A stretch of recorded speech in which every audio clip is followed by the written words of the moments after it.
Welcome to the webinar. You have entered as an attendee in listen-only mode. Memastikan agensi kerajaan persekutuan US tu dibuka. Ini something yang positif kepada US. Ekonomi dia tak terganggu dengan government shutdown. Tapi kenapa USD lemah? Kenapa? Cerita dia, sifat USD tu sendiri, ya, dia bersifat sama lebih kurang. Bila keadaan okey, dia bersifat sama lebih kurang macam JPY. Ya. Demand Trump menang. Tak, dia ada sifat sama. Kalau kita lihat kepada preferred funding currency, of course kita akan lihat kepada JPY. Itu prefer. Tapi mata wang yang paling banyak, paling liquid dalam dunia ni, paling banyak simpanan, central bank, even anda yang trading ni, anda punya funding currency apa? Apa anda punya base currency dekat account anda? Apa? USD. Nampak? Jadi apabila market bagus, anda trade. Dan bila anda trade, contohnya anda trade anda long AUD USD. Apa yang anda buat? Kita ambil crosses lah, Kita ambil crosses. Okey. Ni yang petang tadi. Kita ambil crosses. Anda punya base, anda punya apa jadi color hijau pula. Anda punya base currency anda dekat account MT4 anda, MT4 atau MT5 USD. Katalah anda long Euro USD. Okey, kita long Euro USD. Apa yang berlaku? Ada dua transaksi kat situ. Yang pertama adalah anda buy Euro dan pada masa yang sama anda sell USD. Okey. Katalah kita masuk crosses. Okey, kita masuk crosses. Contohnya kita short Euro JPY. Apa yang berlaku di pihak broker, di pihak ni, kalau tak ada kontrak, apa yang dibuat adalah dia ambil dua kontrak sebenarnya. Yang berlaku adalah bila kita short Euro JPY, apa yang berlaku adalah kita sell Euro dan kita long JPY. Okey. Masalahnya, akaun kita tadi apa? Akaun kita tadi adalah USD base. Nampak? Jadi transaksi yang ada dekat broker adalah ini. Kita sell Euro USD. Nampak? Dan pada masa yang sama, kita sell USD JPY. Nampak? Jadi apa yang berlaku kat sini adalah transaksi ini adalah kita sell Euro dan kita long USD. Dan dekat sini kita sell USD, kita long JPY. Nampak kat sini? Dan kita ada dua sell, kita ada USD yang neutral lah kat sini. Sama juga, bila ekonomi bagus, apa yang berlaku, kita akan ada banyak transaksi untuk USD ni. Apabila keadaan ekonomi bagus, apa yang berlaku biasanya JPY lemah. Ni sebaliknya. Ini yang berlaku sebaliknya. Kita akan long Euro JPY ni kebiasaannya. Kita akan nampak lebih banyak positioning untuk short USD. Itu salah satu dia lah. USD kita keluar lah maksudnya. Waalaikumsalam. Faham? USD itu banyak keluar apabila CFD, Contract for Difference. Itu CFD. Okey. Itu yang biasanya apabila anda nampak kelemahan dekat apabila anda nampak sentimen ni positif, anda akan nampak untuk USD pada awalnya kita akan nampak USD lemah. Ada ramai yang tanya saya petang tadi tidur. Lepas webinar demam. Bangun-bangun tengok kenapa USD lemah apabila sentimen bagus. Cerita dia benda ni lah. Sebabnya dia adalah satu main funding currency. Orang nak beli barang, banyaknya orang ada USD tu. Tu dia. Boleh? Okey? Jadi itu yang kita nampak keadaan sentimen positif, dua benda, satu US China, nombor dua US government shutdown, kita nampak USD lemah. Untuk impact sementara yang paling besar kita tengok adalah pergerakan gold. Tapi ingat, saya tak tertarik untuk nak long gold pada waktu ini. Seperti saya sebut tadi, saya lebih melihat dia kepada keadaan politik. Keadaan politik yang bagus. Contract for difference tu apa? CFD ni anda tak trade full contract. Faham? Contohnya macam forex ni. Satu kontrak, satu lot adalah 100,000 unit. Biasanya kalau anda trade dan apa dia, saya ambil contoh saham lah senang sikit. Satu lot adalah 100,000 unit. Jadi kalau anda trade CFD, dia ambil sebahagian daripada kontrak berkenaan. Maksudnya 10 unit, 100 unit, itu dia. Jadi dijadikan satu lot CFD. Satu lot CFD kat situ mungkin 10 ataupun 100. Pergi dekat anda punya ni, pergi dekat anda punya members area tu ataupun dekat MT4 ataupun MT5 anda, right click dekat dekat anda punya contract specification. Pergi dekat pair tu, right click dia. Nampak dia punya ni berapa jumlah untuk satu lot. Itu CFD. Dekat XM pun rasanya dekat tu pun ada diterangkan. Pergi dekat members area XM ni pun ada. Apa CFD, apa benda-benda ni semua ada. Pergi baca kat sini. Mana dia? Platform dagangan. Kejap. Dagangan contohnya saham. Dia ceritakan kat sini. Baca kat situ. Satu-satu. CFDR ni, berapa jumlah kontrak dia. Contohnya kita pergi dekat 3M ni. Baca dia kat sini. Jadi dia ceritakan apa pula CBA. Tak apa. Ni pun boleh. Okey.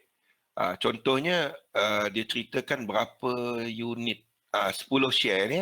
Satu lot kalau biasanya 100,000 unit. Sebab kita trade CFD, kita cuma beli 10 unit dalam satu lot. Itu CFD. Boleh? Pergilah dekat website member. Macam-macam ada. Penat buat dia. Orang translate dia penat daripada English tu. Macam-macam ada. Pergi kat members area. Macam-macam ada. Okey. Seperti saya sebut tadi, goal saya tak berapa sangat unless dia buat benda ni lah. Dia break out, retest. Kalau dia retest ni, baru, dan keluar rejection. Baru saya nak long goal. Saya tak cari nak long ke arah resistant. Itu kerja yang selalu orang buat. Ke arah resistant dia pergi long. Lepas tu harga jatuh. Jangan buat benda tu lah. Biar dia buat satu new high, dia retest, keluar rejection, naik. Baru kita trade.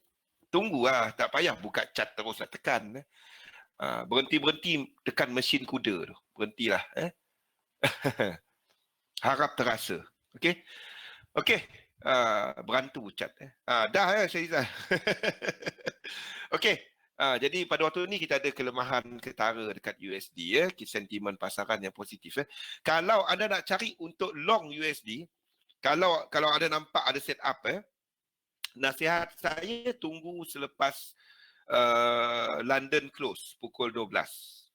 Waktu tu basically market dekat Europe tutup. Kalau anda swing lah, jangan nak scalp tengah malam. Tak jalan chart tu. Tapi kalau anda swing, tunggu lepas pukul 12. Kalau anda nampak position untuk long USD, tunggu price action lepas market tutup untuk Europe. Itu dia. Jadi tunggu lepas tu lah, barulah anda nak long dia. Tunggu price action pada waktu tu. Sebabnya bila keadaan positif macam ni, kita akan ada euro yang mengukuh ni. Euro yang kuat sikit lah. Anda yang ketara adalah AUD dan juga New Zealand dollar. Yang ketara adalah ini. Canada dollar. Okey. Euro pada waktu ni pergerakan lebih sideways. Tak ke mana, kita ada keadaan ekonomi tak berapa cantik. Kita ada economic finance punya meeting pada hari ini. Basically adalah kepada yang banyak diorang sentuh adalah mengenai polisi kewangan. Dan kita ada dekat Itali, tak habis lagi cerita. Kita ada timbalan presiden dia, Salvini, yang katakan dia nak ambil alih emas yang disimpan oleh National Bank dia.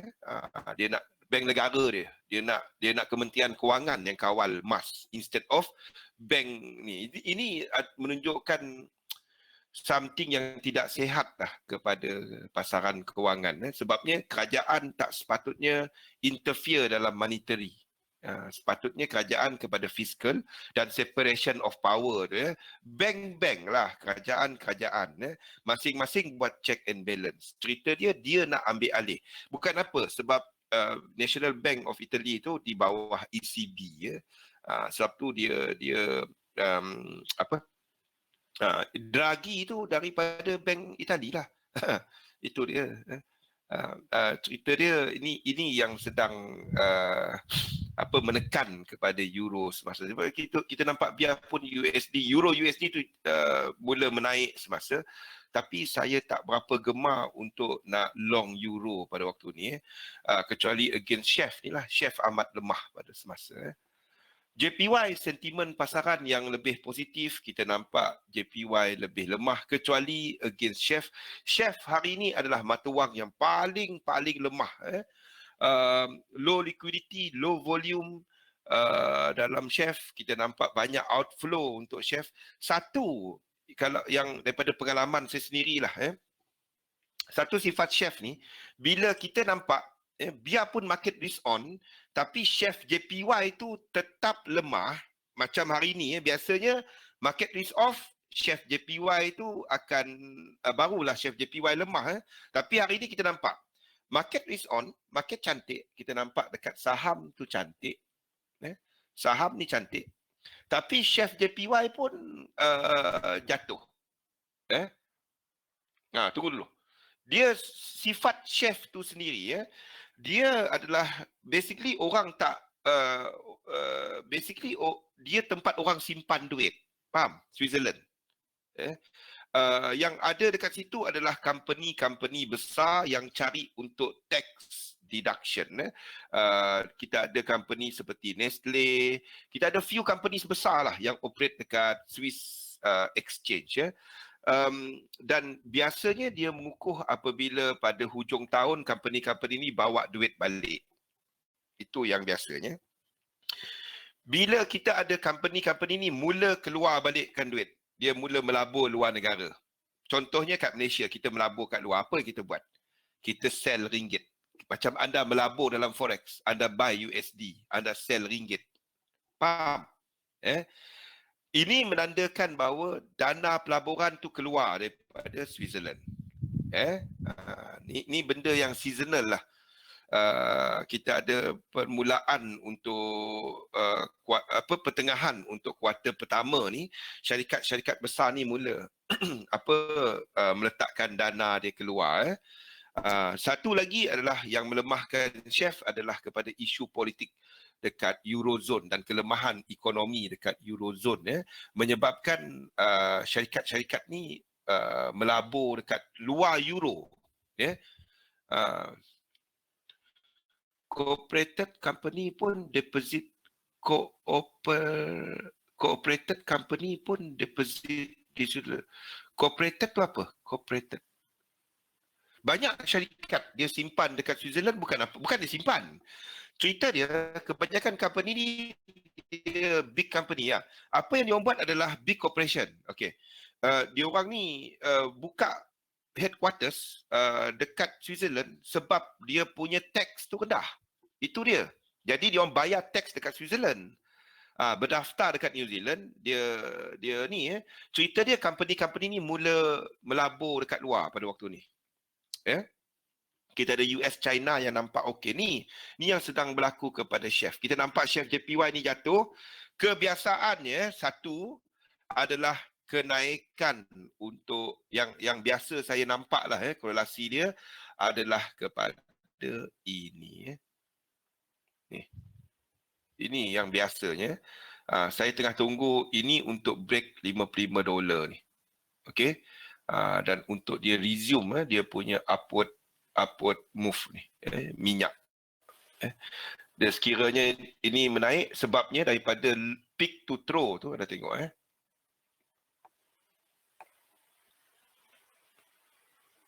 Okey.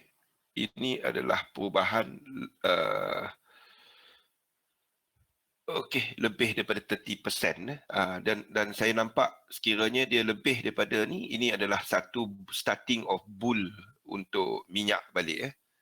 Ni something yang saya tengah tunggulah, above $55 ni. Dan pada waktu tu kita ada dana-dana ni mula untuk melabur kat luar lah. Itu something yang saya sedang tunggu.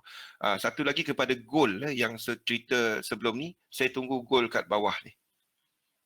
Untuk dia resume upward trend pada waktu ni. Jadi itu things that I'm waiting untuk carry untuk position trade lah, something yang saya sedang tunggu. Okey.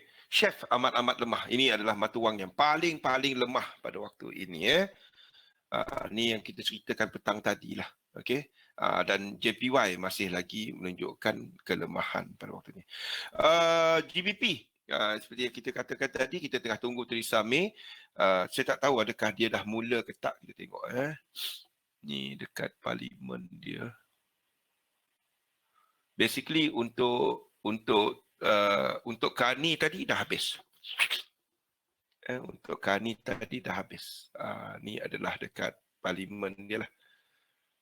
Ada tak Theresa May pada waktu ni? Tengah berucap.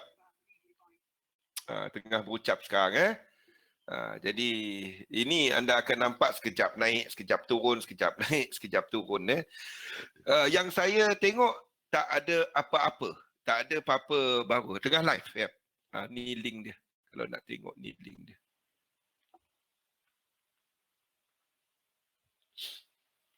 Ini link dia kalau nak tengok. Ni link dia.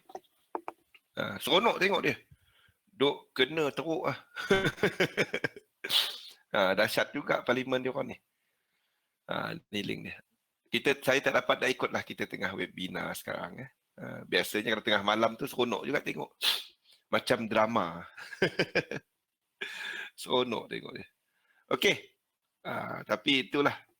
Anda akan nampak naik turun pergerakan dia. Okey, GBP. Sekarang ni agak positif cerita Carney tadi. Theresa May, selepas Theresa May kita tengok apa reaksi pasaran. Okey, AUD sentimen positif tapi saya nampak agak limited pergerakan dia. Ini disebabkan oleh data housing dia pagi tadi menunjukkan ekonomi dia belum recover. Data housing dia pagi tadi jatuh home loan permintaan menunjukkan orang beli rumah tak ramai lah. Permintaan disebabkan oleh loan mortgage rate yang meningkat oleh Citibank, oleh satu lagi bank saya tak ingat, NAB ataupun ANZ yang menaikkan dia punya mortgage rate sebelum ni. Ada dua bank menaikkan mortgage rate menyebabkan home loan dia, jumlah orang meminta loan tu menurun. Okay. Jadi untuk Australia dollar ni saya tak nampak dia spike ke atas. Belum. Kalau nak, anda tunggu besok trade dia. Bukan malam ni baru nak cari long ke, nak short ke, tak. I'm not interested. Saya tak. Saya tak cari besok. Kanada dollar. Kalau anything, kalau positif sentiment yang anda boleh trade adalah kepada Kanada dollar. Basic dia, bank dia buka, market dia buka. Kalau anda cari intraday. Yap, esok. Ni Kanada dollar. Kalau nak masuk, anda nak tengok price action, nak tengok price action, tengok waktu dia aktif. Jangan tengok waktu dia tak jalan. Itu yang candle ke metode, kita kata, oh ini adalah engulfing. Tak cantik lah. Buyer, seller tak ada dalam tu. Itu cuma normal price action. Tak payahlah. Nak tengok price action, nak tengok buyer mengatasi seller, seller mengatasi buyer. Tengoklah waktu bank dia buka. Ingat kita belajar pasal pasal time untuk trade tu, pasal session, trading session. Tengoklah time, tengoklah kepada candlestick pada waktu market dia buka. Jangan tengok candlestick close pukul 3 pagi. Itu low liquidity market. Itu noises. Jangan tengok chart. Dia tengok chart, tengok ke belakang je. Tengok belakang, dia tak sedar candle yang dia tengok tu pukul berapa. Oh, ini dia kata ini adalah contoh kita tengok minyak. Dia kata, oh ini satu engulfing. Tengok time dia. Tengok time dia. Kalau time dia berlaku pada waktu minyak punya market buka, iaitu pada pukul 9 malam, pukul 10 malam, baru saya tengok dia valid. Kalau yang macam ni, macam mana nak kata valid? Tengok candlestick, tengok waktu market dia buka. Kalau minyak ni banyak kepada NYMEX. NYMEX, New York Mercantile Exchange. Kanada, saya agak bullish kepada Kanada dollar. Ingat, kita masih ada cerita pasal tarif otomotif dan kita akan ada limitation kepada the strength of Kanada dollar. Ada dua, iaitu Kanada dollar dan euro. Sebab tu euro ni saya tak berminat untuk nak long dia. Janganlah dia, kalau anda scalping tu lain lah. Tapi kalau anda swing, belum masanya lah. Belum. Risk reward cantik memang, tapi kalau anda tengok dekat chart, ni saya heran dengan orang tengok trend. Saya tak faham orang tengok trend macam mana. Ramai yang tanya saya, dia trend dekat daily, tapi tengok dekat daily apa yang jadi dekat dekat H1 ni. Sekejap.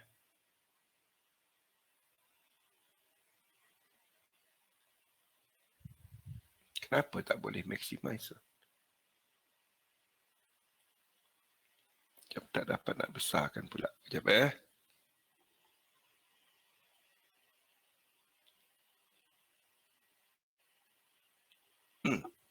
Kenapa dia tak boleh besar? Tak tahu. Okey. Ini dekat H1. Ini uptrend ke downtrend? Itu yang saya tak faham. Kenapa orang nak buy dia? Ini downtrend kan? Dan kalau nak buy pun, at least tunggulah dia buat benda ni. Tunggulah dia breakout dulu. Dan buat satu new high, breakout. Kita tengok kat mana resistance become support. Lebih kurang sini. Tunggulah dia test dulu. Jangan cari pucuk akal lah. Berapa kali yang kena tu. Lepas tu masuklah. Tengok price action, ada rejection, masuklah. Jangan yang macam ni kita buy. Ini the price is doing nothing. Ada tak dia buat new high kat sini? Ada new high tak? Tak ada kan? So tunggulah dia buat, at least dia break out daripada level ini ke, kan? Dia break out ke, barulah kita price is doing something, barulah price action. Then barulah kita tengok indikator kita apa. Jangan tengok indikator, oh ini dah extreme sell, kita nak buy. Apa yang naik, apa yang turun pasti naik, tak payahlah. Unless anda masuk dalam maybe 1 trilion ke 2 trilion ke, barulah anda move market. Ini masuk $50, tak payahlah ya.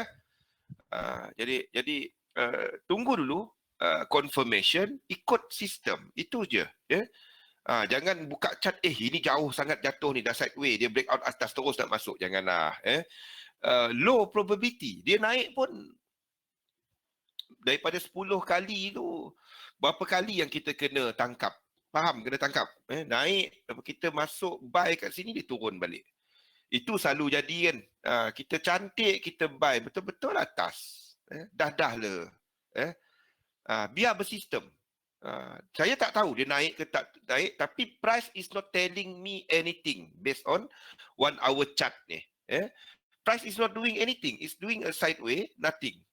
Ada tak higher? Kalau anda tak dapat nak markkan chart anda sebagai higher high ataupun new high, jangan masuk.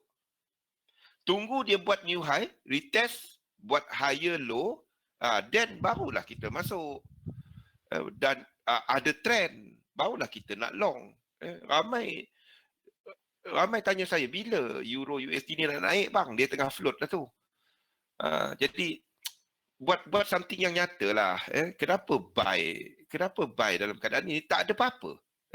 Unless view anda dekat sini, anda trade 1 minute chart. Ini lain. Kalau anda trade dekat 1 minute chart, ini dah buat higher high. Faham? Itu lain. Sebabnya anda punya TP dekat, anda punya stop loss pun dekat. Jadi unless anda trade dekat 1 minute chart ataupun 3 minit punya chart, then anda nampak dia buat higher high. Kalau anda trade dekat 5 minit pun belum higher high. Baru start higher high. Okey. Faham? Tapi kalau anda trade dekat 1 hour, this is nothing. Belum apa-apa. Boleh ya? Tengok time frame anda, sesuaikan. Anda tak trade dekat 1 minute chart, anda cuba untuk nak buat 200 pip. Tak. Tak. Anda trade dekat time frame kecil ni, either untuk scalping ataupun anda nak buat intraday. Tapi shorter term, anda tak cuba untuk nak buat 500 pip kat sini. Itu saja. Boleh Okey. Untuk euro, sebab tu saya I don't really like untuk nak long euro sebab sentiment. US mungkin akan mengenakan tarif kepada otomotif. Dan ekonomi dia pun tak cantik. Chef lemah. New Zealand, kita ada tekanan. Biarpun kita nampak sentimen cantik, biasanya sentimen tengah cantik, kita nampak New Zealand dollar kukuh. Dua benda. Satu, besok kita akan ada RBNZ punya monetary policy. Kita tengok kepada Disember punya monetary policy statement. Ini dia. Market tengah pricing in kemungkinan untuk dia alihkan dia punya rate hike probability instead of pada September 2020. Ini besok. Ada tengok besok pukul 9. Sekiranya ini instead of September jadi Disember ataupun ke bawah lagi, sini kekal 1.8, 1.8, 1.8, sini jadi 1.8, 1.9 ni pergi ke bawah ataupun pergi ke 2021, itu akan menyebabkan New Zealand dollar lemah. Daripada sudut statement, saya jangkakan statement esok adalah agak dovish. Ini disebabkan oleh data dia sendiri yang menunjukkan ekonomi dia pada waktu ini tak sampai projection dia. Dan penilaian, tengok ni. Mana kita punya ni? Dan penilaian untuk ni tengok 72. Trade weighted index, maksudnya nilai untuk ni, untuk New Zealand dollar tu adalah agak tinggi pada waktu ni. Mana kita punya dokumen tadi? Sekejap. Mana pula dokumen kita ni? Sekejap banyak sangat sikit lah. Okey. Penilaian dia, trade weighted index dia, maksudnya New Zealand dollar link mana? Syukri, ada banyak dokumen, link mana? Penilaian dia adalah tinggi pada waktu ni, 73.32. NZD GDP. NZD GDP. NZD GDP pergi sini je. NZD GDP. Pergi dekat trading economics ni, ada dia punya ni. NZD GDP. Ni semua ada. Raw data apa semua. Link dia. Anda nak minta ni. Ni pergi dekat dokumen ni, semua ada. Bawah ni tekan dia. Source dia. Kan, ada dalam grup tu. Tekan-tekan dia. Dekat TWI pun ada. Ini keluar setiap hari pukul 3 petang. Jadi, pada waktu ni penilaian untuk mata wang dia adalah tinggi. 73.32. Sekejap kita tengok yang terkini. Saya update tadi pukul berapa.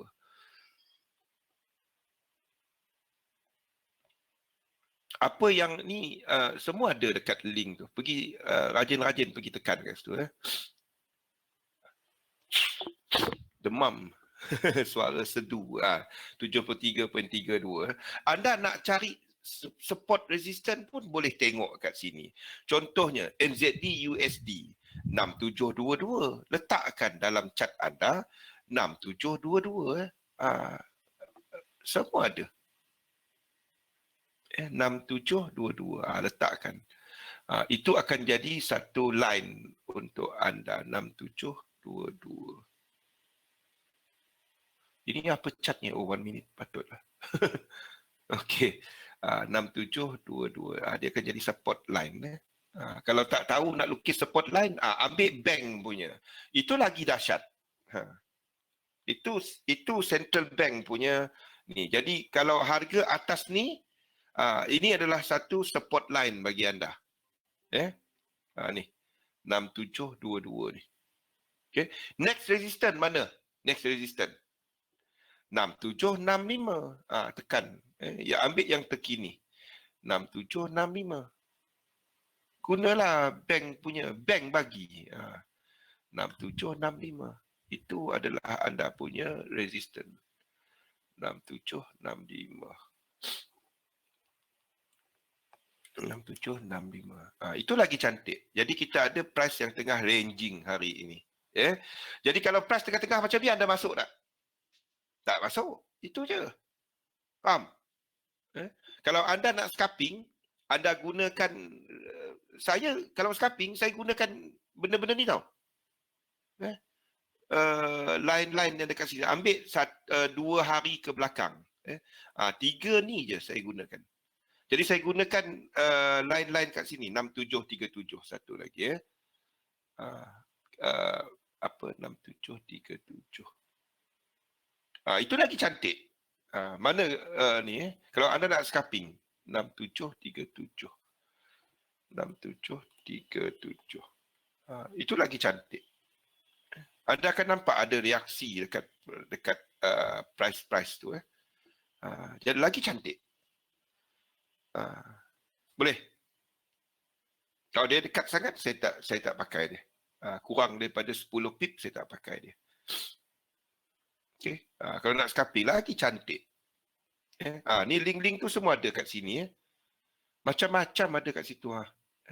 TWI, PCI data, semua ada. Statistik apa yang saya letakkan, semua ada kat sini. Okay.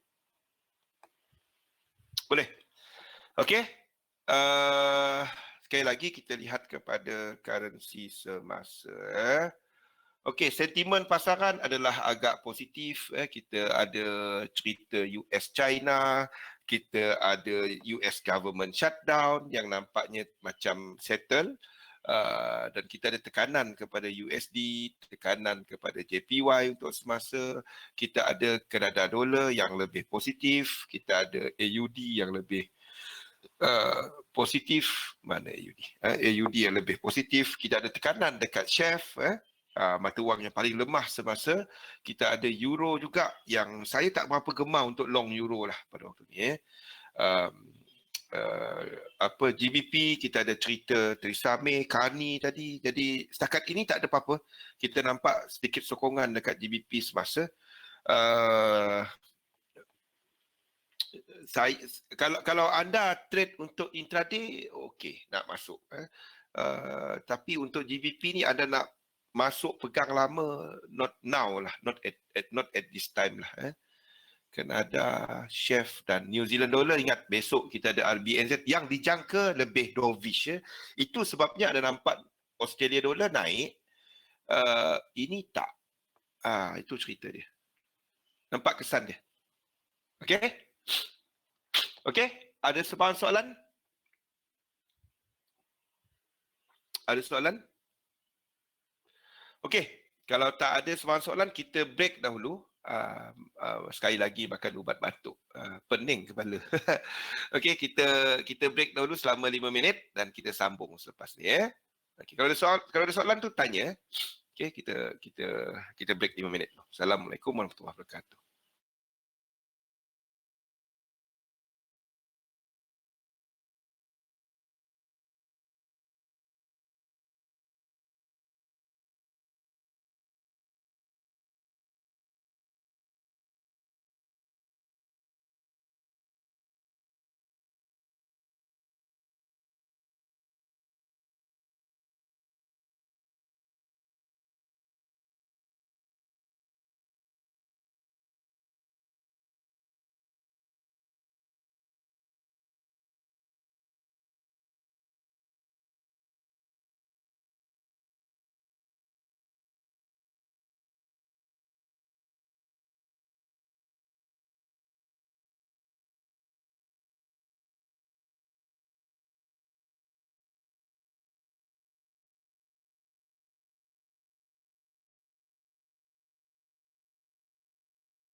Okey, baiklah. Assalamualaikum warahmatullahi wabarakatuh. Salam sejahtera. Boleh dengar ya?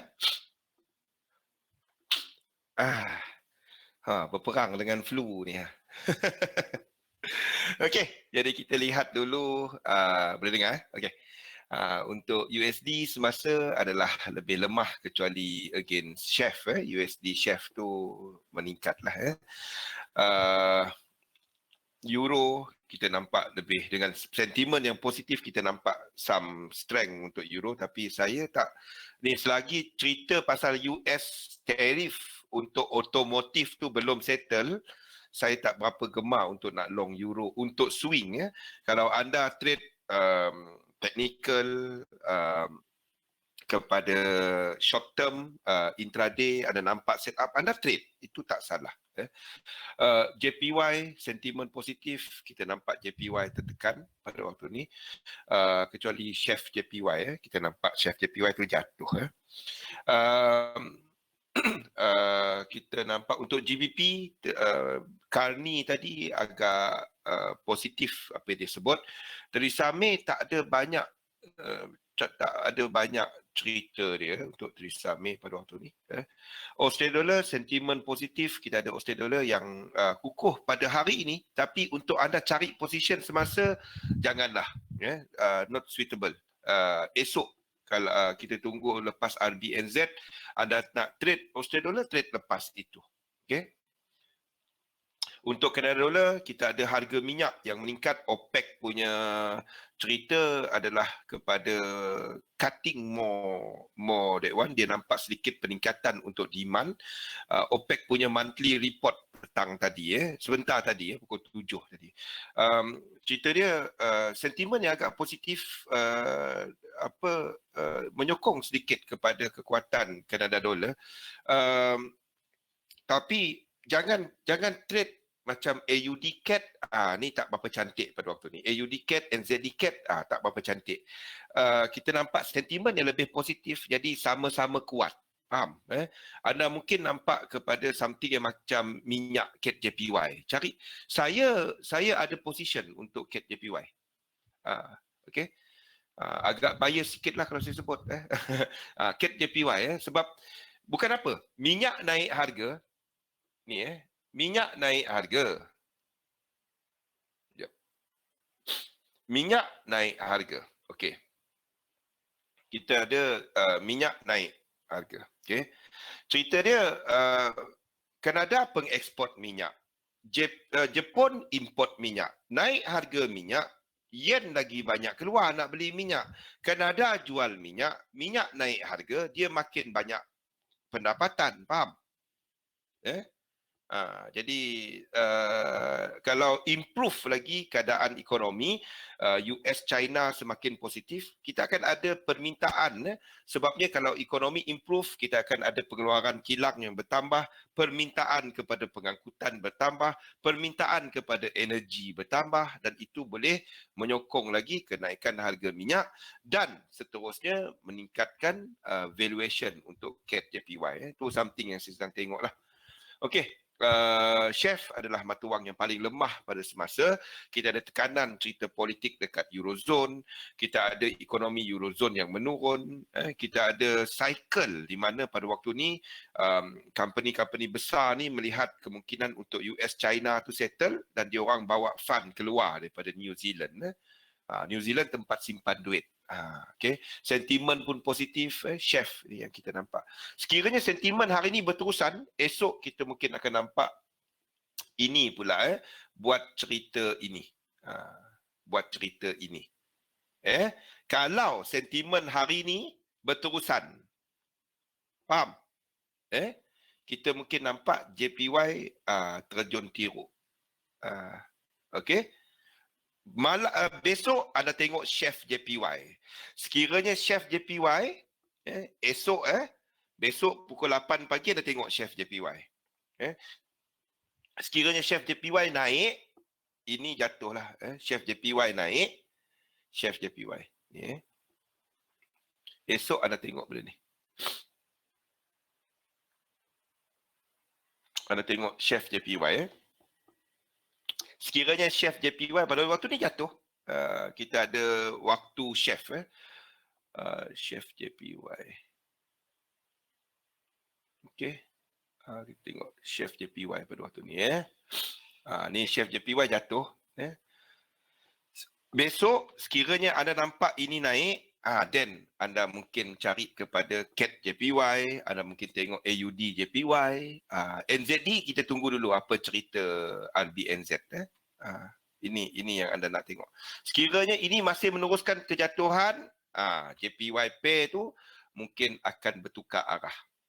Maksudnya AUD JPY jatuh, NZD JPY tu utamanya jatuh, CAT JPY jatuh. Itu. Okay.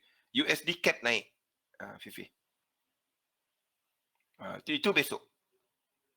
Okay, jadi kita pantau chef JPY besok. Ni pada waktu ni kita ada chef JPY yang amat lemah. Dan New Zealand dollar kita tunggu RBNZ pada jam 9 besok. Okay. Ni untuk besok. Kalau nak masuk untuk long USD, ingat apa saya pesan tadi, tunggu lepas pukul 11. Pukul berapa nak tengok? Tengok pada pukul 8 pagi. Tokyo Open. Tokyo Open. Tengok waktu tu. Nak tengok chart, sebenarnya dia ada time dia. Anda tengok contohnya Eurochef. Anda tengok Eurochef pada pukul 10 pagi waktu Malaysia. Tak kena. Anda mungkin nampak sebab tak ada liquidity. Faham tak? Bank ditutup. Jadi kalau anda intraday ni, fikir logik lah. Bank dia buka, barulah kita ada buyer-seller punya interaction. Barulah chart tu telling us a story. Faham Syami? Kalau tak, anda tengok benda yang tak ada apa-apa. Itu normal punya tak ada apa-apa. Fikir logik. Fikir luar chart ni. Berhenti bertafakur sekejap. Lepas tu fikir. Jangan fikir tengok chart terus. Tak. Depend pada cara trading anda. Sebabnya kalau anda trade swing, anda mungkin tengok daily chart. Itu lebih complete. Cerita dia lebih besar. Jadi dia information satu hari chart. Tapi kalau anda intraday ni, anda akan tengok benda kecil-kecil dan anda elakkan noises. Tengok pada waktu tertentu. Kat mana? Buyer start opening Tokyo, buyer menguasai pasaran. Jadi kemungkinan untuk buyer terus. Kalau anda tengok H4, contohnya, H4 dia cantik kepada waktu opening market. Macam ni lah. Kalau orang rasa bagus market, orang masuk pada awal sesi dagangan. Macam kita lah. Anda beli ikan dekat jetty tu, anda tak tunggu kapal yang last. Anda tunggu kapal nelayan yang pertama sekali sampai, berebut nak beli. Betul tak Syukri? Faham? Jadi anda akan nampak most pergerakan adalah pada awal, pada sesi first tu. Faham? Jadi itu yang menceritakan keadaan market. Jadi teknikal ni anda kena fikirkan. Jangan ambil teknikal per se. Anda tengok, ini engulfing. Engulfing pukul 4 pagi.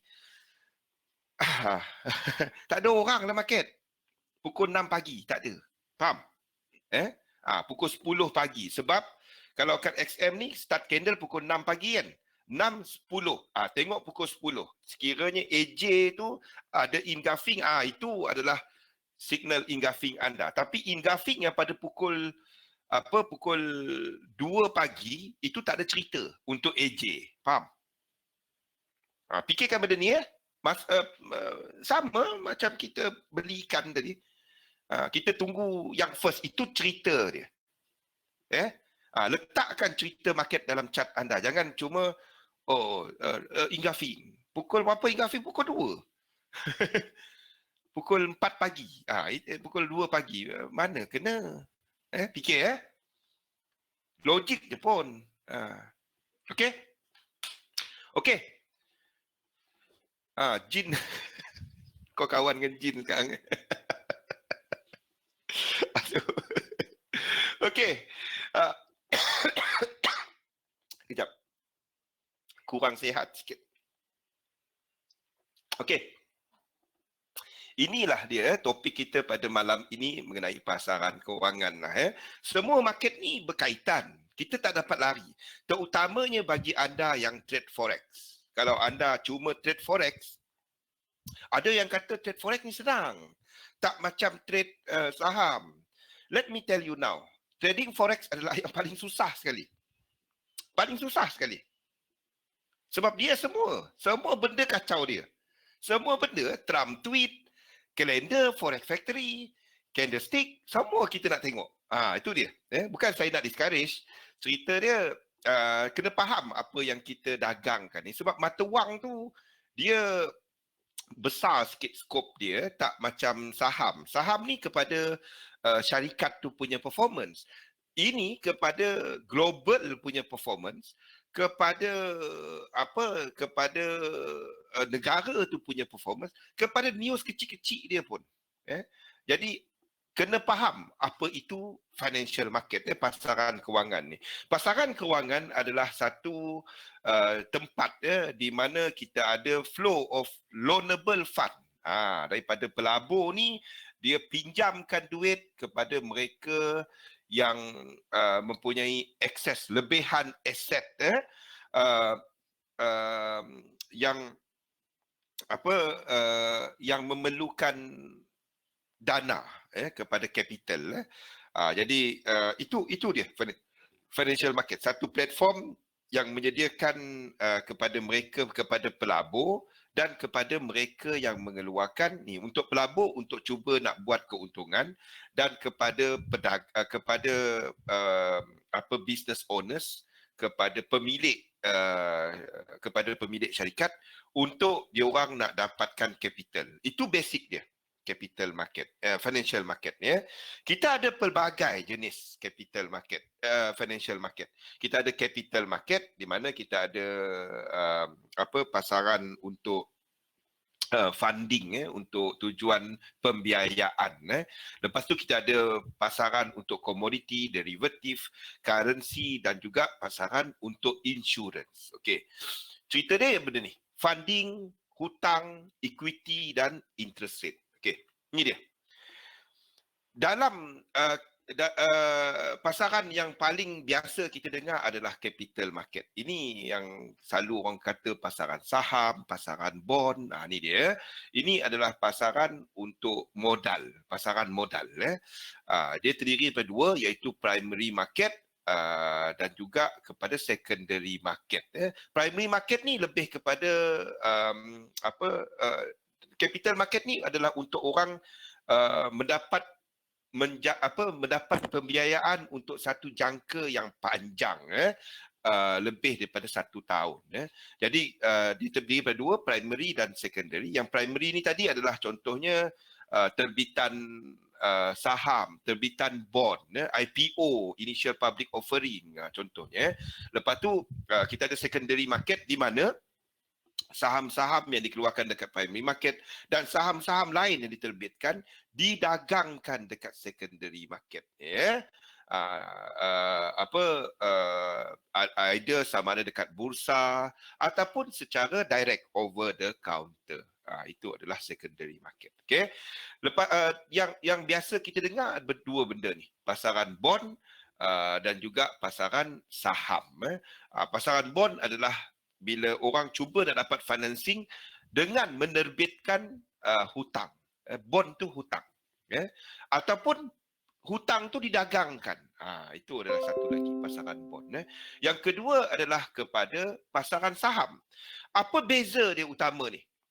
Bila kita bercakap mengenai bond tadi, pasaran hutang, bila anda bagi hutang kat orang, apa yang dua benda yang anda akan tekankan bila anda bagi hutang kat orang? Anda bagi hutang selama 5 tahun. Apa yang anda fikir? Nombor satu, dia bayar balik tak? Itu security. Jaminan, security kepada hutang kita. Yang kedua adalah keuntungan daripada hutang yang kita bagi tadi. Interest rate dia.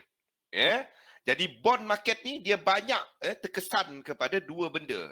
Iaitu mengenai sentimen keselamatan, jaminan. Kalau market tak bagus, kalau negara tu macam tak dapat nak bayar bond dia kena bayar interest yang tinggi. Kalau negara tu stable, dia interest dia tak payah tinggi sangat. Dia macam kawan kita lah nak berhutang. Dia ni okey. Tak adalah kita nak simpan gelang ke, nak simpan apa ke, cincin ke apa ke, tak ada. Tapi kalau dia ni kita dengar, lain macam je kan. Itu kita simpan surat tanah dia. Tukar nama, pergi lawyer. Faham Itu bond. Okey. Yang kedua pasaran stok, pasaran saham adalah apabila dikeluarkan equity financing, dikeluarkan hak milik kepada syarikat berkenaan di mana pemegang untuk saham, bergantung pada jenis saham yang dipegang, mempunyai hak kepada earnings, kepada perolehan syarikat tu untuk masa depan. Bila kita beli stok, basically anda menjadi salah seorang daripada pemilik lah, shareholder lah dalam syarikat berkenaan, dan sekiranya syarikat itu menjana sum keuntungan, kita bergantung kepada pembahagian stok tu mempunyai hak kepada keuntungan berkenaan, penjanaan keuntungan berkenaan. Okey. Yang kedua yang anda perlu faham dan yang banyak mempengaruhi pergerakan harga harian dikenali sebagai money market. Ni apabila orang cuba untuk mendapatkan pembiayaan menerusi untuk satu jangka yang pendek, kurang daripada setahun. Dia terdiri daripada dua. Yang pertama adalah call money. Ni biasanya untuk tempoh overnight, untuk satu hari ataupun sehingga satu minggu. Ini adalah something yang amat liquid, senang nak jadi cash. Selepas cash, inilah yang cash yang paling senang dalam investment. Dan kebiasaannya dia dikeluarkan mereka yang mempunyai lebihan dana bank, syarikat-syarikat besar mempunyai lebihan dana, dan diorang meletakkan duit kat situ untuk earn dia punya interest rate. Ini dia. Dia tak sama, dia pinjamkan kepada satu parti, counter party yang lain. Contohnya macam kita lah. Kalau anda ada duit, contohlah, anda pinjamkan kepada bank melalui fixed deposit. Itu dia. Beza pinjaman dekat situ dengan pinjaman kalau anda beli kereta contohnya, beli rumah. Kalau kita beli rumah, nama loan tu tadi, pinjaman tu tadi dikenali sebagai term loan. Dia ada tempoh dan pembiayaan berkala yang tetap. Untuk yang call money ni, pinjaman berkenaan, dia tak ada pembayaran berkala. Dia bayar direct.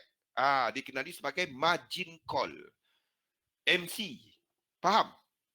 Katalah kita letak dalam call money, duit syarikat kita. Kita ada 5 juta, kita pinjamkan kepada satu entiti lain.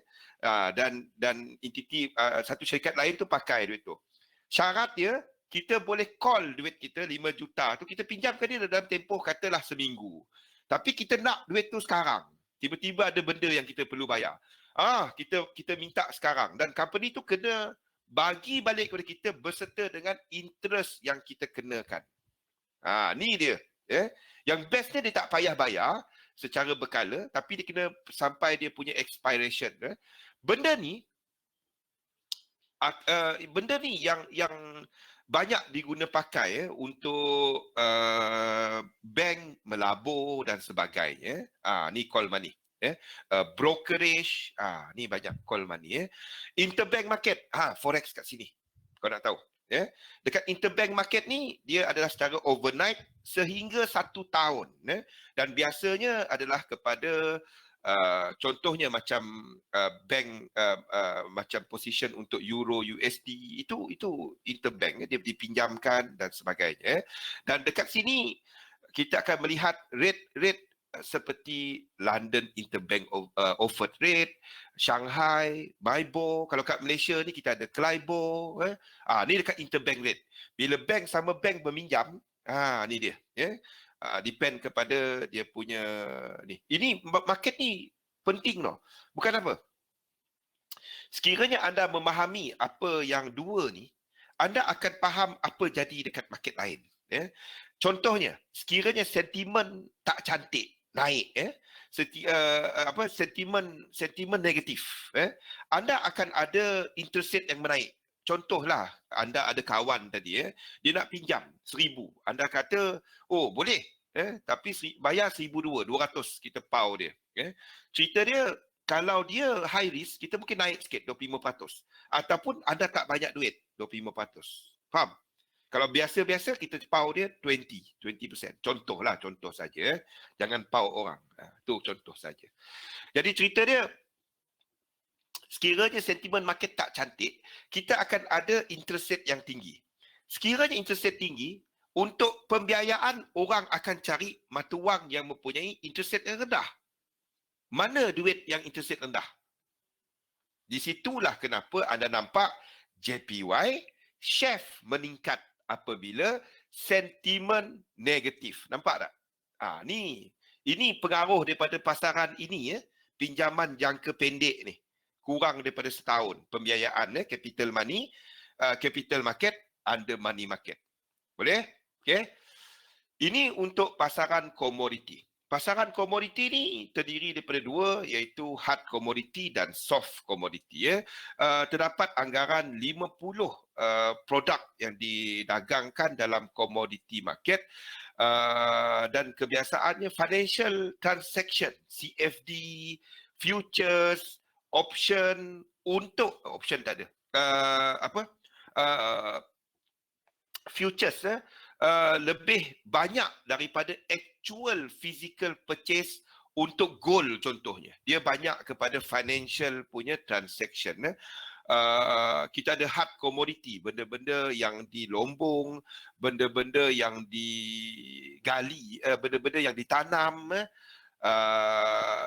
dan dijadikan produk seperti getah. Itu adalah extracted. Itu adalah hard commodity. Gold, minyak, iron ore, copper, rubber, itu adalah hard commodity.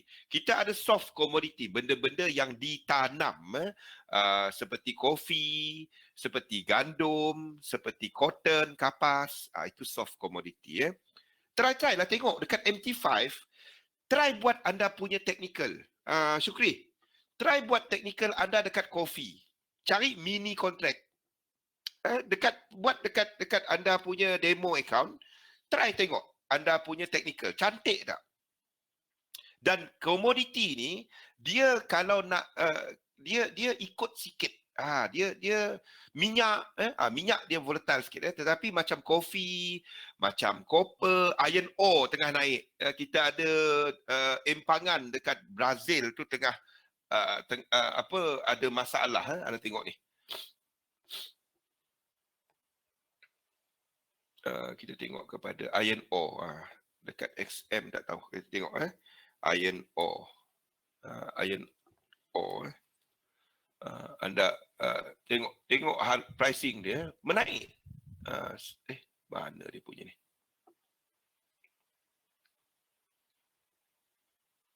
Tak nampak. Iron ore. Ni untuk China punya ni. Kita ada pricing dia yang cantik sikit lah, menaik. Pricing dia yang menaik tengah ni sebab apa, cerita dekat Brazil, kita ada kebimbangan mengenai pengeluaran minyak, keluaran iron ore. Dia tengah trending. Bagi siapa yang teknik dia trending market, ini cantik. Tengok macam siapa yang trade minyak pada awal tahun ni. Oi, cantik, minyak jatuh. Sekali sideways, start minyak naik. Dia punya trend tu cantik. Tak macam forex. Faham? Naik, pup, jatuh bawah. Lepas kena stop loss baru naik atas. Try lah tengok kopi. Masa ni kat Brazil masih musim hujan. Palladium. Palladium harga lebih mahal daripada emas waktu ni. Tu dia. Jadi tengok benda ni. Anda ni bursa je. Okey. Tak salah. Kepada contohnya kita ada FCPO. FCPO kan. Saya trade semua ni. Saya ni. Kita ada Malaysia dengan France tu kan. Cerita pasal kelapa sawit kan. Kalau anda trade FCPO, pastikan anda tengok kepada kita punya harga harian dan harga harian untuk yang dikeluarkan oleh kita punya agensi apa nama tu? Saya pun dah lupa dah. Kita letakkan dia punya harga harian itu support resistance anda. MPOB MPOB punya pricing hari-hari itu letakkan. Jadi dia ada keluar pukul berapa? 10 pagi dan pukul 2 petang tak silap saya. 2 kali letakkan harga dia. Jadi anda ada some reference.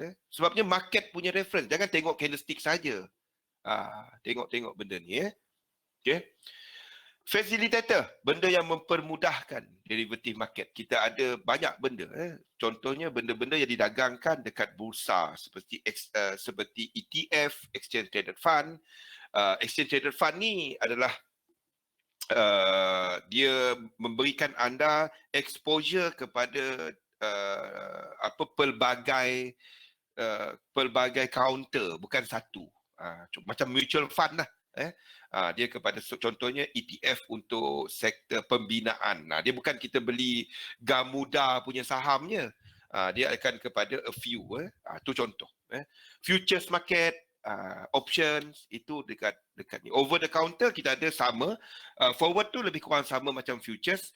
Swap dan juga kredit. Itu adalah dekat over the counter. Medium of exchange. Semua ni berkaitan, nampak tak? Dan semua dia memerlukan duit. Ini adalah pasaran terbesar. Forex, saiz dagangan harian between 3.5 to 5 trillion dollar.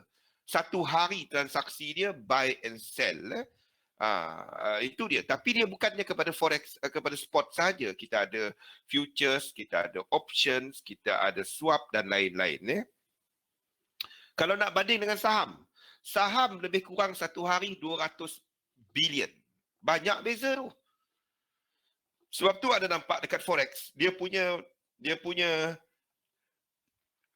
volatility tu tinggi.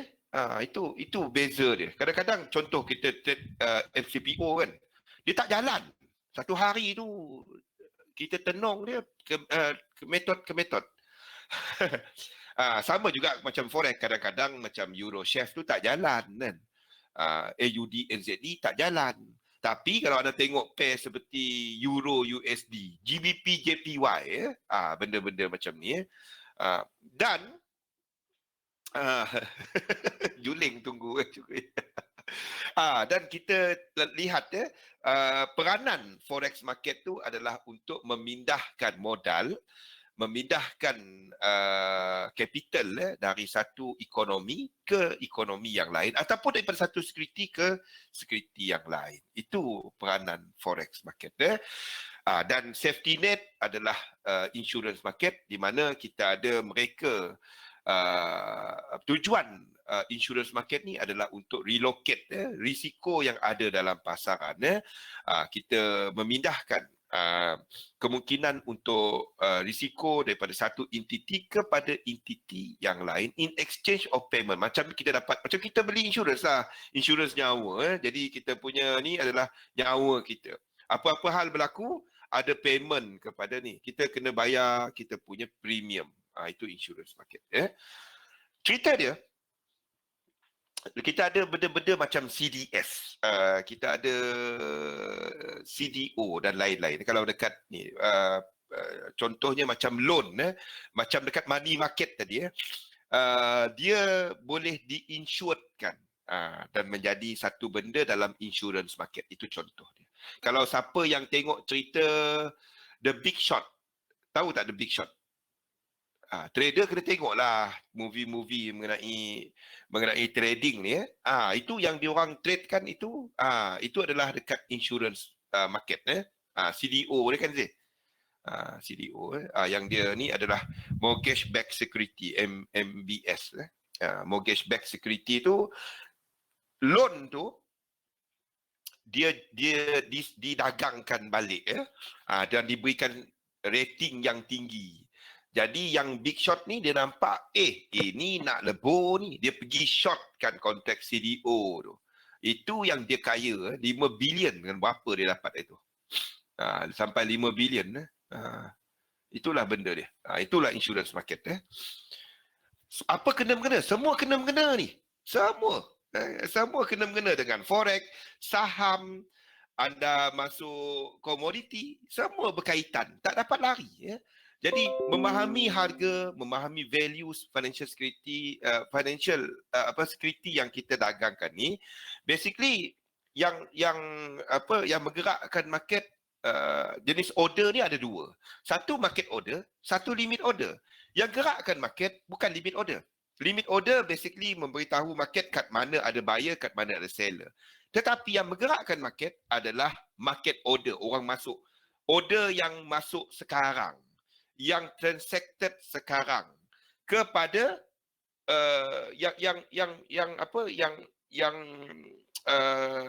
yang fill. Order yang dipenuhi sekarang. Market order. Itu yang menggerakkan market. Saya suka bagi contoh ni lah. Contohnya lollipop. Kita ada lollipop harga RM1 dekat 7E. RM1.10 dekat MyNews. RM1.20 dekat Tesco.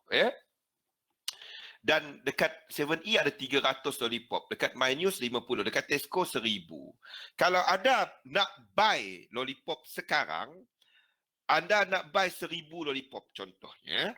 Kenapa anda buy 1000 lollipop, saya tak tahu. Dan anda dapat buy dekat 7E pada harga termurah. Anda akan cuba cari harga termurah. Best asking price. The best asking price yang anda dapat RM100. 300 unit lollipop. Habis kat sini, next price yang anda dapat adalah pada 50. Ni menyebabkan price tu naik.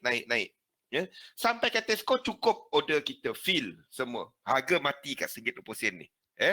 Pada masa tu, seller nampak ada willing buyer.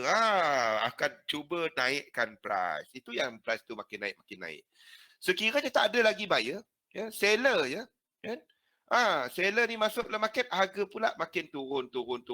Sebabnya seller akan masuk dan fillkan order buyer. Sampailah, inilah benda dia, equilibrium dia. Inilah benda dia. Okey? Yang kita nak tahu adalah kenapa anda beli lollipop sampai 1000 tadi. Inilah benda dia yang memeningkan kepala. Dia tak ada cerita fundamental ke, technical ke, sebabnya dia tak ada satu. Dia depend kepada motif orang. Yang gerakkan market ni demand dengan supply. Ada pelbagai benda. Contohnya anda nampak harga lollipop mungkin nak naik, anda invest untuk lollipop, simpan 6 bulan. Contoh, kenapa anda simpan lollipop 6 bulan saya tak tahu. Anda invest lah, nanti anda nak jual lollipop mahal-mahal. Anda cuba nak corner market. Mana lollipop basi? Contoh jadi ada pelbagai benda. Jadi dia tak ada fundamental betul, technical betul, tak ada. Kita kena tengok motivation market pada waktu itu dan apa cerita. Contoh, kalau lollipop tadi, sampai harga RM2, orang tu tak simpan dah. Orang tak beli. Biarpun motivation dia masih ada, sebab dia nampak harga mungkin naik, mungkin dia tengok RM2 dah mahal sangat. Dia pun tak interested, there's no willing buyer. Jadi dalam trading ni jangan kata, fundamental itu yang betul, technical tak betul. Tak ada. Technical ada masanya, dia kena pada some price. Jadi dia ada interaksi kat situ. Sekiranya orang nampak, lollipop dalam dunia ni cuma dekat 7E, dekat Tesco, ada dekat ni, dan kalau kita beli semua, kita je ada lollipop dunia, mungkin RM2 tu masih murah kepada anda. Biarpun price history itu RM2 itu resistant, anda mungkin masih nak beli sebab anda nampak situ je ada lollipop, anda simpan lagi. Sampailah harga RM5 contohnya. Jadi benda-benda ni lah. Market ni, ini sifat dia. 3 keadaan biasa untuk pasaran. Market ni adalah satu tempat yang cuba menyediakan keadaan yang efisien kepada transaksi di antara buyer dan seller. Dalam keadaan biasa, market adalah satu tempat yang equilibrium. kita akan ada neutral state, price stable, kita ada buyer dan seller yang sama ramai. Buyer nak beli, seller ada banyak ni dan kita matchkan. Itu sebabnya kebanyakan masa, lebih kurang 80% of the time, anda nampak um, price tu dalam keadaan sideways. Tetapi sekiranya terdapat any motivation untuk buyer masuk and they are willing to buy at higher price, itu menunjukkan akan terdapat demand mengatasi supply dan seterusnya menggerakkan harga lebih tinggi. Competition to purchase. Sekiranya tak ramai pembeli tetapi ramai penjual, dan kita akan ada orang yang berebut untuk nak menjual dan terpaksa menurunkan harga. Price tu menurun. Itu dia. Jadi sebab tu anda kena tengok inilah dia apa yang mempengaruhi supply dengan demand tadi jadi benda-benda ni. Okey. Saya punya mouse ni sekejap lari kejap. Jadi ini contoh dia. Anda ada Jepun yang mengimport hampir ke semua minyak dia. Apabila minyak jatuh, gasoline price. Ni minyak dekat pump station. Anda isi minyak kereta anda bukan harga crude. Anda isi minyak kereta anda dengan menggunakan harga gasoline. Jadi biasanya bila crude price jatuh, gasoline price biasanya jatuh.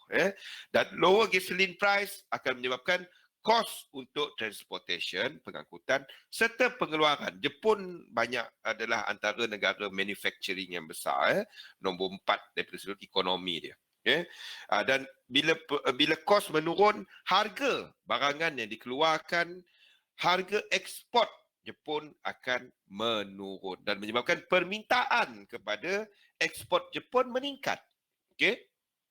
Dan kita akan ada ramai orang nak beli dan pada masa yang sama bila dia orang nak beli kat Jepun dia tukar kepada yen. Nampak? Itu boleh menyebabkan yen meningkat dan seterusnya bila yen mahal, harga barang kat Jepun pun jadi mahal. Mula-mula cantik, lama-lama kalau nampak ni, inilah yang dipanggil sebagai equilibrium state. Dia akan ada neutralization daripada sudut mata wang tadi. Jepun harga minyak jatuh, pengeluaran kalau harga minyak kat Malaysia kita tengok kepada MOPS pricing dekat ni. Dekat Singapore. Ni dia. MOPS pricing dekat ni Moges. Ni kalau anda gunakan RON 95 kan. Ni dia. Dia ada listed dekat ni. Ni ambil harga. Saya ada tulis dekat Facebook tak silap saya bagaimana cara nak kira. Formula dia. Tengok dekat Confluence Technique FB page tu ada kat situ. Search MOPS Moges 95 ni. Tengok purata harga dia. Ada saya tulis kat situ. Saya tak ingat macam mana nak kira dia. Kita bukannya isi minyak hitam meletup enjin kereta kita. Kalau anda isi minyak, tebuk minyak tanah dapat minyak letak dalam kereta, meletup enjin kita. Kita isi minyak yang dah ni yang proses ni. Dan dia ikut harga dekat ni Moges ni. Okey. Ada yang kata ikut brand. Tak, mana ada ikut brand. Itu crude price. Ini dia flat pricing. Siapa yang minyak ni tahulah flat pricing. Moges price. Anda isi RON 95, RON 99 kan. RON 97. Ni dia. RON 95 lah yang banyak. Okey. Ada dia punya full. Saya tak ingat. Ada saya tulis. Tak ingat. Dah setahun, dah 2 tahun dah saya tulis benda tu. Jadi samalah. Diesel pun sama. Dia ada proses diesel. Diesel tu distillate, benda yang diproses sama. Ada pergi dekat ini website dia. Sekejap saya tengok simpan tak minyak kejap Plate.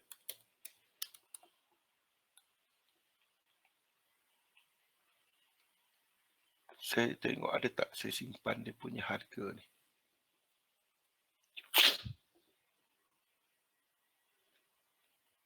Dia dekat CME Plate. Sekejap. Kat mana saya simpan dia punya ni? Dia dekat sini ada.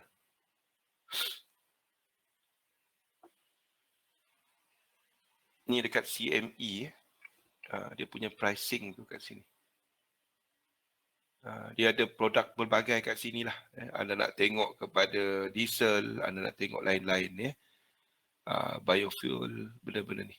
Okey. Kat sini lah. Ni. Sekejap Nah.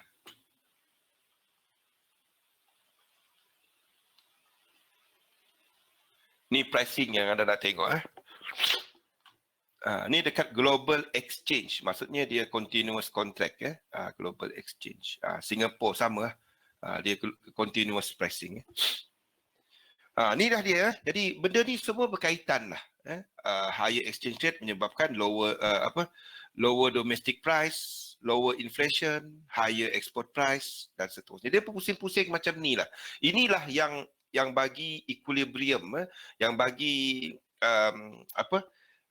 harga tu tak melonjak tinggi sangat ataupun turun jauh sangat sebab faktor fiat currency, harga komoditi, semuanya berkaitan benda ni. Inilah yang menyebabkan kita ada something dipanggil cycle of boom and bust dalam ekonomi.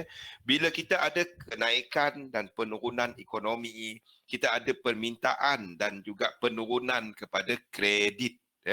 Di mana apabila kita ada ekonomi yang semakin perlahan, kita akan ada bank pusat yang cuba menambah kredit dalam pasaran dengan menurunkan kadar faedah, ekonomi kembali naik, menyebabkan permintaan kerja yang semakin tinggi, demand untuk material ataupun komoditi yang semakin tinggi, dan lama-lama jumlah pekerja tak ramai, kita akan ada gaji semakin menaik, harga barang semakin menaik dan seterusnya, inflasi menaik, interest rate naik balik. Ini cycle of boom and bust. Kalau anda nak tengok benda ni, anda boleh ikut satu website ni. Nama dia adalah Conference Board Index, CBI. Ini adalah satu yang anda boleh gunakan untuk nak tengok kat mana cycle ekonomi dunia. Contohnya anda nak tengok dekat US, kat mana cycle ekonomi. Anda tengok kepada kepada leading economic index ni. Dia ada untuk global, dia ada untuk China. Dia tengok China. Apa yang anda boleh buat, anda tengok kepada dia punya leading index ni. Ni yang anda nak tengok. Sekiranya ekonomi dia ada dia punya ni. Dekat Forex Factory ini ada CBI. Apa yang kita boleh buat adalah kita gunakan dia untuk nak tengok business cycle. Apabila ekonomi menaik, kita ada kemungkinan untuk interest rate menaik, mata wang dia kukuh. Stock price naik, sektor-sektor cyclical, growth sector menaik. Bagi siapa yang trade saham, harga komoditi meningkat. Permintaan kepada komoditi meningkat. Apabila ekonomi menurun, kita akan ada kemungkinan untuk interest rate jatuh. Kita akan ada mata wang dia yang jatuh. Kita akan ada cyclical yang jatuh. Kita ada value stock yang menaik. Contoh counter value seperti healthcare, non-cyclical seperti healthcare, seperti consumer staples yang meningkat. Jadi tentukan kat mana business cycle ni dan anda nak simpan. Bagi siapa yang petang tadi saya ada mention pasal dividend trading kan, anda trade untuk dividend kan, tentukan mana sektor yang anda masuk kepada business cycle. Tahun ni nampak US ekonomi naik turun. US ekonomi turun sikit tapi start stabilize kan. Jadi kita tahu dia dalam keadaan sini. Dia jatuh sikit tapi stabilize kat sini. Masih dalam kawasan ni lah. Adakah dia peak dan jatuh? Saya nampak dia masih dalam keadaan sini. Jatuh sikit tapi masih stabilize.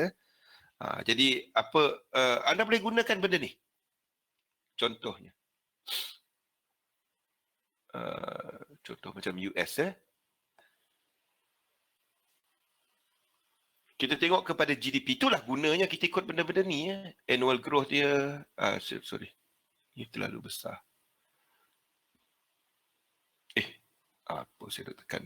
GDP quarter on quarter. Nampak kat mana ekonomi dia. Basically ekonomi dia okey. Apa yang kita tahu adalah kita tahu dia punya growth counter tu masih okey. Jadi kalau anda nak cari untuk saham dia masih belum lagi pergi bear market. Growth dia masih meningkat. Nampak ni kalau anda buat channel ni nampak kan? Buat fundamental tu buat cara technical. Tu yang saya buat. Ini dia early recovery, leading indicator, naik inventory, semakin jatuh. Kita nampak dekat China, apa yang berlaku adalah kita ada orang yang takut kepada tarif. Dia orang pergi tambah inventory.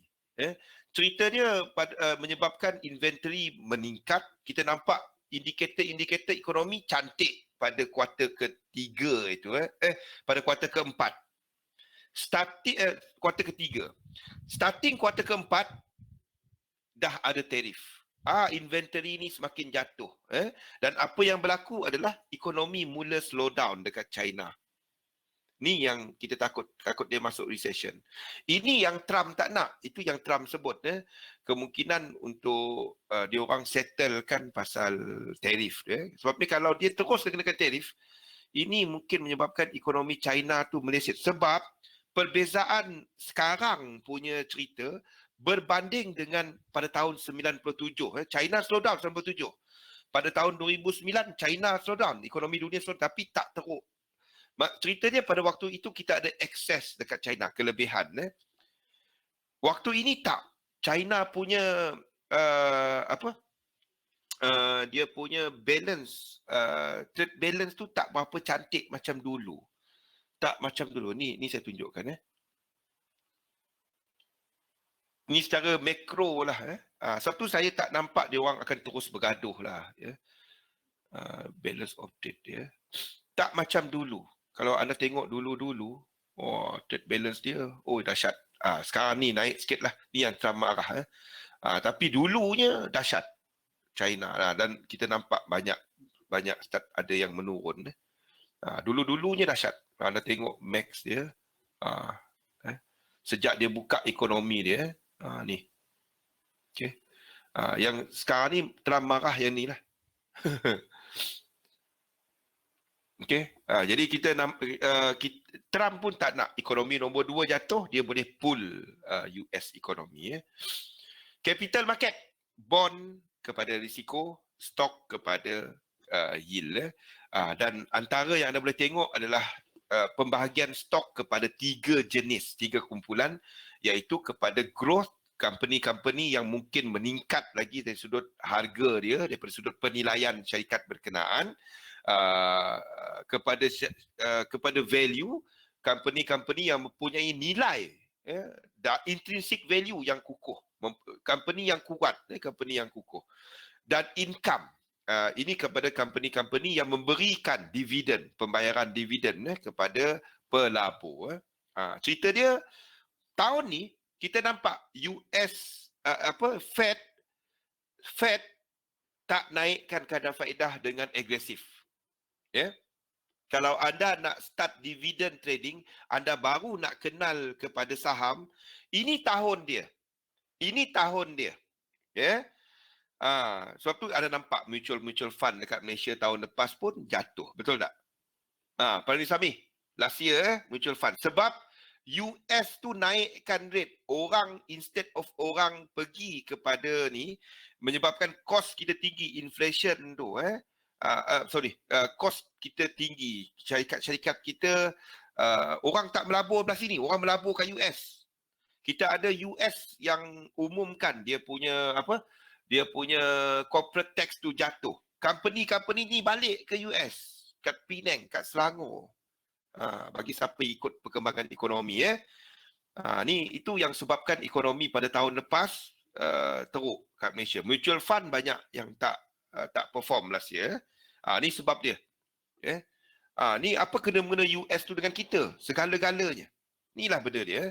Jadi tahun ni, instead of 4 kali pada tahun lepas, kita ada FOMC dijangka naik rate 2 kali. Mungkin sekali je. Jadi kalau anda nak income trading, maksudnya dividend trading, ini tahun dia. Kita akan ada syarikat-syarikat yang saham-saham dia akan mempunyai permintaan. Buat benda ni lah. Try buat benda ni. Petang tadi saya dah tunjukkan mengenai penggunaan FinViz ni. Ni. Try buat benda ni. Gunakan screener ni free je. Anda boleh pergi dekat website ni, FinViz. Ni yang berbayar, yang elite ni berbayar. Tapi dia ada free. Tekan screener ni. Pergi cari syarikat-syarikat yang memberikan dividen. Cari yang tinggi sikit lah. Cari kalau macam ASB bagi kita berapa? 7. Kita nak cari atas 7%. Anda melabur. Try buat benda ni. Anda melabur atas 7%. Okay? Cari syarikat yang sihat. Daripada sudut EPS. Mana dia? Cari syarikat-syarikat yang sihat lah. Yang last 5 years positif. Positif 5 tahun. Next 5 years nampak positif. Okay. Ini ya syarikat-syarikat dia. Lepas tu pergi yang halal lah. Nak tahu halal ke tak, pergi dekat website ini.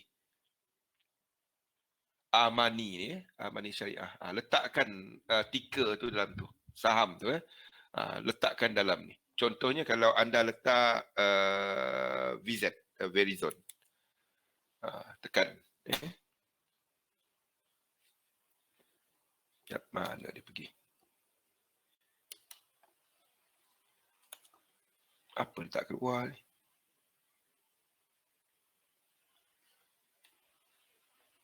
Verizon. Ini non-compliant. Nampak ni? Ini tak boleh lah. Itu dia. Jadi pergi cari yang something yang ni lah. Lepas tu anda tengoklah contohnya kepada anda tengok valuation dia. Financial dia. Okey. Cari kepada dividen yang tinggi sikit. Cari dividen yang tinggi sikit, syarikat-syarikat yang sihat. Earning per share dia dijangka positif. Maksudnya syarikat tu untung lah. Lepas tu cari yang harga murah sikit. Harga murah ni bawah price earning di bawah 15. Ni saham dia tengah murah. Ni je. Lepas tu tengok saham tu adakah syarikat tu syariah compliant atau tak. Itu dia. Lepas tu ada melabur lah. CFD. Contohnya harga saham syarikat ni $15.17. Green Plains. Cari benda yang anda tahulah. Tapi contoh, katalah kita masuk kepada Green Plains. Contoh saja, anda beli 15.17. Ini kalau anda beli satu lot penat. Kalau anda beli CFD, anda beli 10 unit. Berapa anda kena letak dalam dalam pelaburan anda? Berapa? Kali 10. 151, 7%. Kalau nak lebih sikit, 157. Boleh juga. Letakkan dalam tu. Jangan lupa tambah 20%. Bukan apa. XM punya stop out level. Simpan ujung tahun macam ada melabur saham. Dan dia punya ni tinggi sikit. Dividen dia. Dividen dia 12.69. Nampak? Try buat benda macam ni lah. Instead of anda trade juga tapi anda melabur. Saham dia naik, okey. Syarikat tu tadi adalah profitable punya syarikat kan, Azir? Dia punya earning per share tadi positif kan? Nampak? Dan simpan dah syarikat-syarikat macam ni. Baca, study company dia, tekan ni. Tekan ni. Lepas tu anda study lah buat kalau anda nak rajin. Ke saya kalau ni, saya try buat benda macam ni lah dalam trading anda. Anda baca pasal syarikat tu, semua ada kat sini. Apa juga yang anda nak tahu pasal syarikat tu. Kalau nak tahu lebih lagi, tekan open in Reuters. Bacalah segala-galanya mengenai syarikat tu kat situ. Apa juga, semua ada. Apa juga. Bacalah. Kalau tak sesuai, pergi syarikat lain. Itu saja. Boleh. Melabur. Instead of anda cuba nak trade. Pegang dia. Hujung tahun, kalau anda nampak ada tempat lain anda nak park duit, saham anda dah naik harga, jual balik. Pegang dia lama. Ini something yang anda boleh buat. Jangan fikir kepada dividen ni bukan hanya kepada amanah saham. Ada saham. Faham? Of course, kita risiko tinggi sikit. Tapi dia punya pulangan pun tinggi sikit. Cari company yang dia punya ni kuat. Ni contoh paling mudah tadilah. Pergi tengok yang ni. Ni adalah contoh dia lah. Kalau anda nak cari screener paling mudah. Ni. Ni. Pergi ambil screenshot dia. Ini je. PE under 15. EPS positif. EPS growth last ni positif. Dividend yield ni. Kalau anda nak canggih sikit, anda boleh PEG ni low. Kalau nak canggih lagi lah, PEG low bawah ni. Maksudnya anda punya price to earning to growth. Dia adalah satu melihat kepada kenaikan ni. Jadi dia sehat lah, company itu sehat. Saya cari bawah satu. Jadi syarikat-syarikat macam ni lah. Lepas tu kalau rajin, pergi anda punya technical, nak juga pergi buat technical anda. Kalau nak, saya tak. Saya beli je. Selagi PE dia murah, saya beli. Kalau nak canggih sikit boleh. Contohnya macam, nak lagi canggih pun boleh. Tak ada salahnya. Buat benda simple. Tapi kalau nak canggih juga boleh. Tak ada masalah. Anda pergi Basic Material DKL ni. Okey. DKL.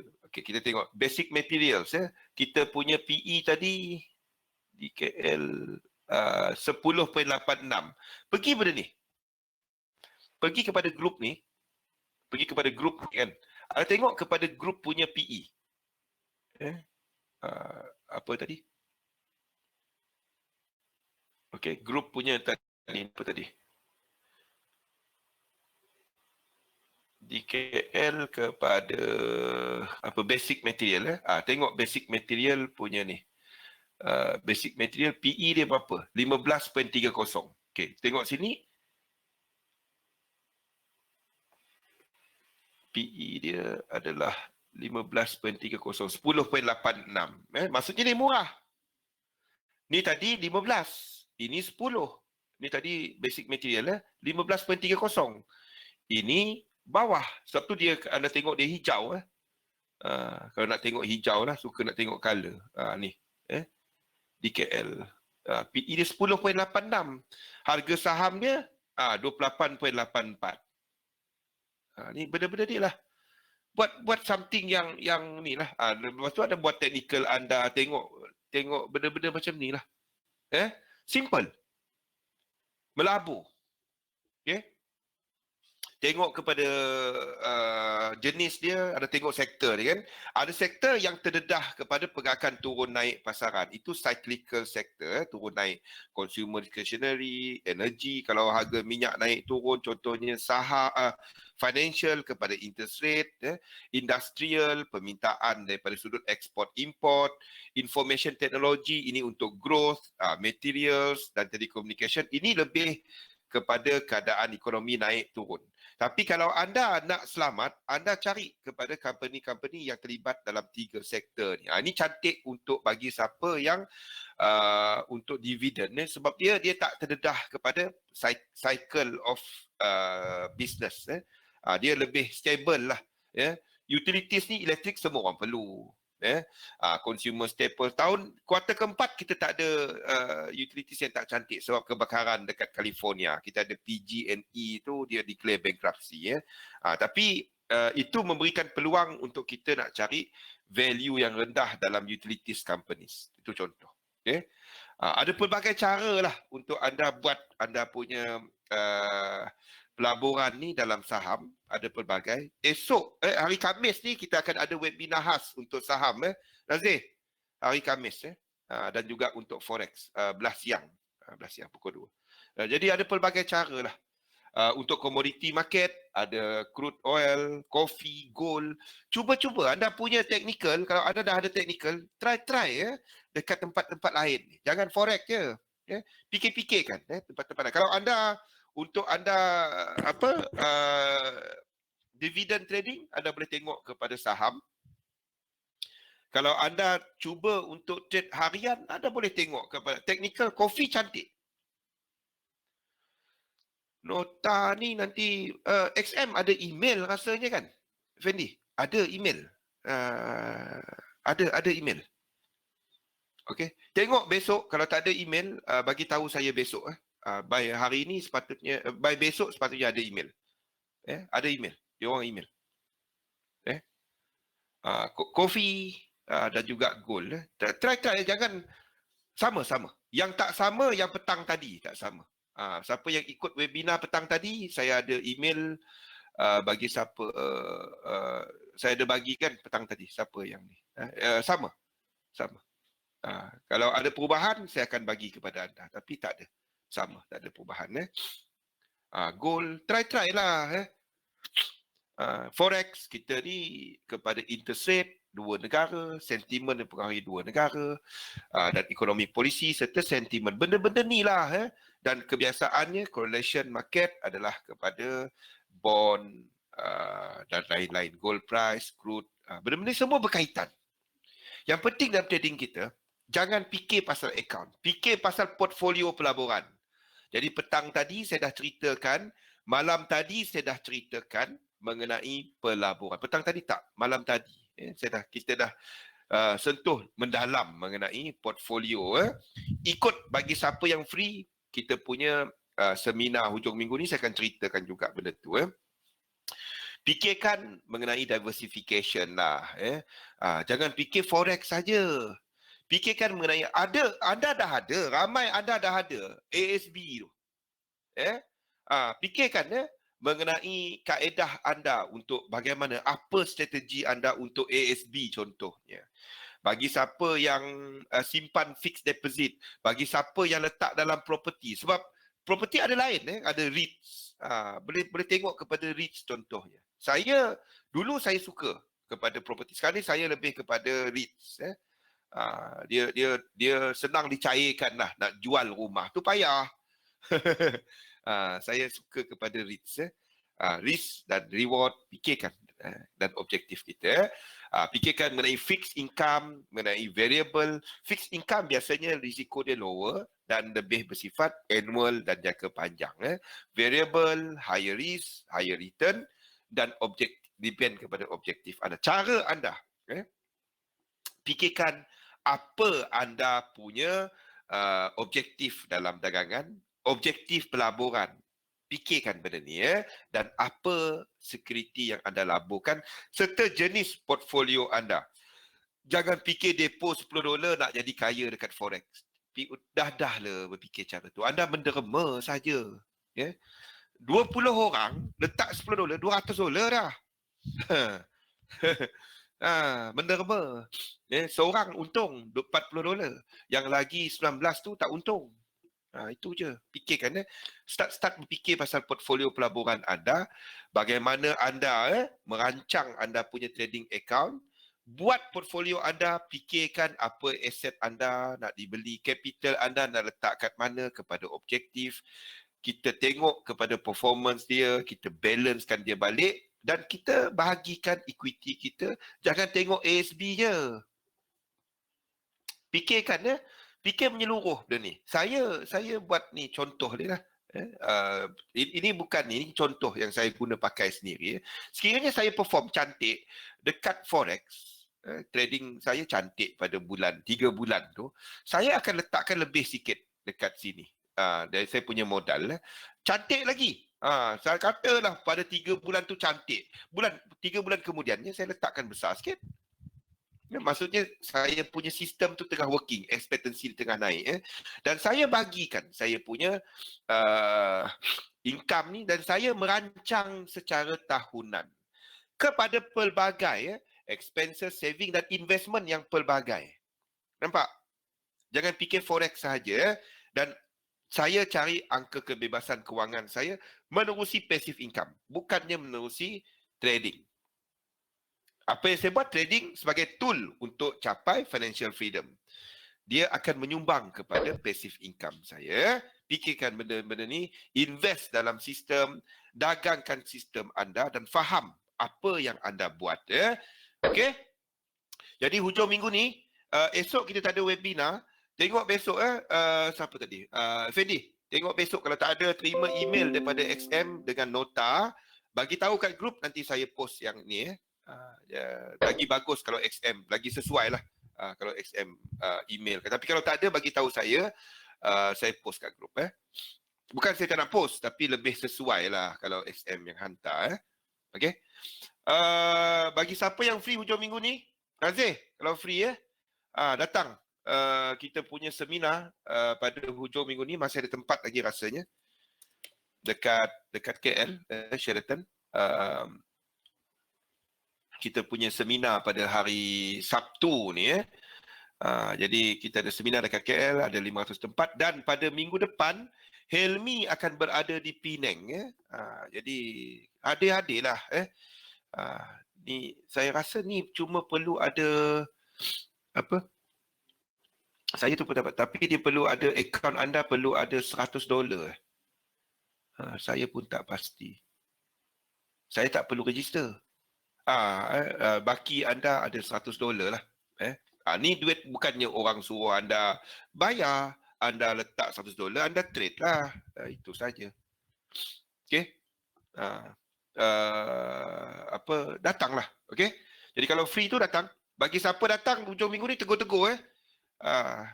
Makan sama. Kita makan satu meja muat 30 orang. Kita makan berjemaah. Kalau saya makan ni jadi sangat. Jadi saja. Okey? InsyaAllah. Esok tak ada webinar. Hari Khamis. Nak kena bawa apa-apa. Tak payah. Bawa diri je. Bawa diri, pakai baju. Kau jangan buat hal tak pakai baju. Lari. Aku lari. Okey. Datang. Datang tegur-tegur lah. Panggil Zul je, Fendi. Tak payah tuan-tuan. Okey. InsyaAllah kita jumpa. Jadi tengok Fendi. Yang tu. Yang dalam ni tengok email. Kalau tak ada email, beritahu. Okey. InsyaAllah kita bersama lagi pada Khamis nanti. Dan bagi siapa yang datang hari Sabtu nanti, InsyaAllah jumpa. InsyaAllah kita bersama lagi pada hari Khamis nanti. Esok demam dahulu. Masih demam. Okey, terima kasih semua. Dan ikutlah sistem dagangan anda. Pergi seminar pakai baju. Sakit mata aku. Pakai baju MU.